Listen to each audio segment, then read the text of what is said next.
Hello everyone, welcome back to the channel. In this video I'm going to walk you through a step-to-step guide on how to cancel Amazon Prime membership on iPhone or Android.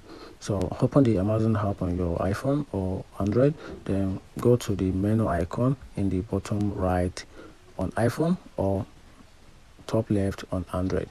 Then after that, select the account from the menu.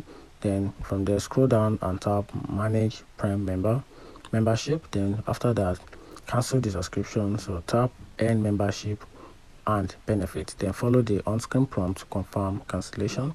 Then you will receive a confirmation email from Amazon, and once you confirm the email, your Prime benefit will remain active.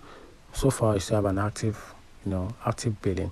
Then after your current billing ends, then you have to make another new renew for your Prime membership. But if you don't want to, then there will not be pre-subscription or auto subscription until you're ready for another new billing method for new subscription. Then you can now be charged for that, and that's how to cancel Amazon Prime membership on iPhone on Android. Find this video helpful, turn on the notification button and follow for more.